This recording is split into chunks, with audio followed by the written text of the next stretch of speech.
Hi and welcome back if you've been here before, and if you haven't, welcome. So I'm just going to do over the next few weeks a few videos just showing you some basic embroidery stitches. The link to the patterns for these are in the description below. There's 3 patterns in total, so there'll be 15 different stitches over the next 15 weeks. And all I'm going to do is I'm just going to talk you through the different embroidery stitches, how you do them, if there's a couple of variations of how you do them, and what they're best used for. Don't forget, if you're enjoying these videos, please hit that thumbs up and give this a like and subscribe.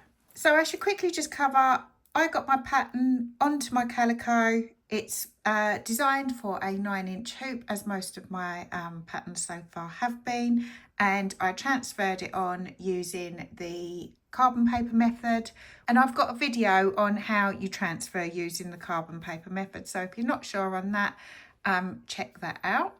And then I just did a back stitch, which is the one we're going to be doing today, in black, and stitched over the stitches. What you decide to do with each of the names of the stitches is up to you. You can either stitch those on or you can write them on with a fabric pen.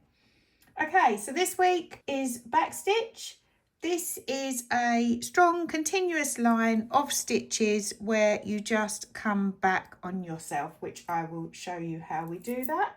It gives a clean, unbroken line, and this is best for outlining shapes, lettering and any details. Stems you can use it for.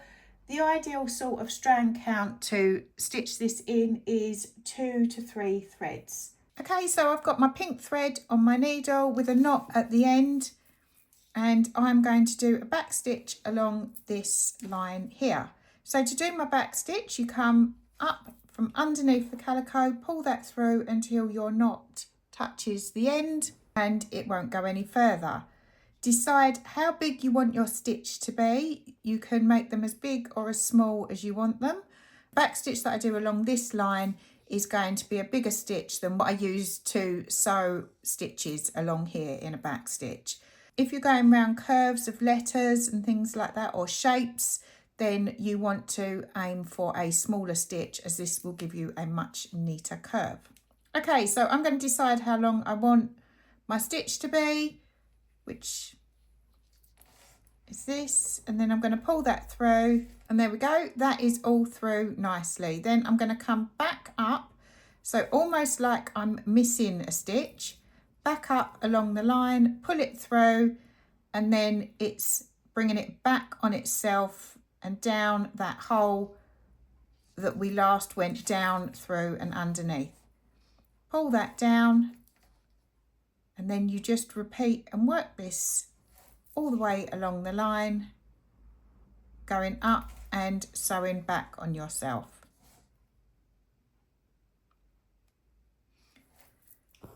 I personally prefer to come up and down, but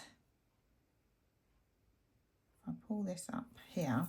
You can put your needle down through that hole and then bring it straight back up along your hoop and pull it through like that. But as I say, I prefer to do the up, pull it all the way up and then all the way down. I will just show you again. So it's back through that hole,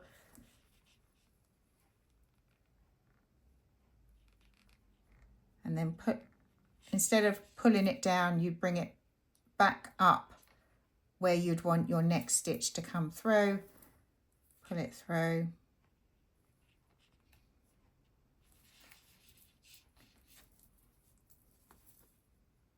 and you can work your way along the line like that. But I am a bit cack-handed anyway, so I find that it actually takes me longer to do it this way, and I don't think it's as neat for me. So then I'm just going to continue all the way along to the end.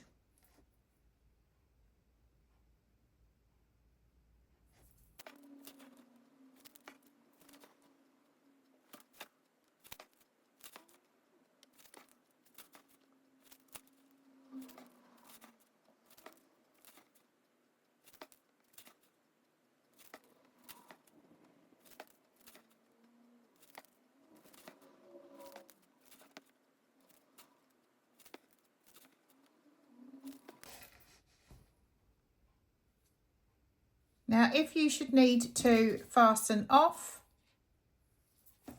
you just pull that through, knock that off where it is.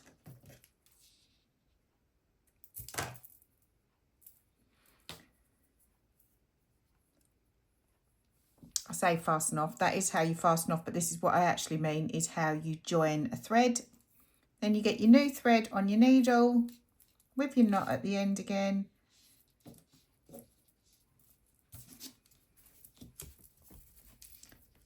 And you'll just come up one stitch, pull that through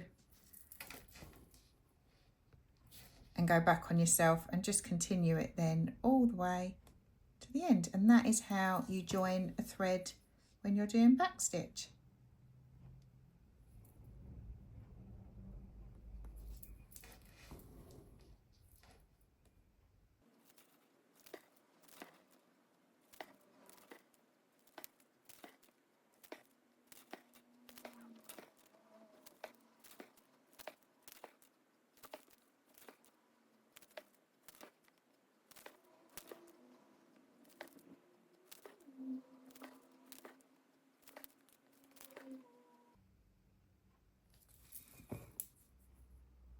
And when you come to the end, pull back your last stitch on itself, back through to the back, and then I just do a loop knot and secure that off.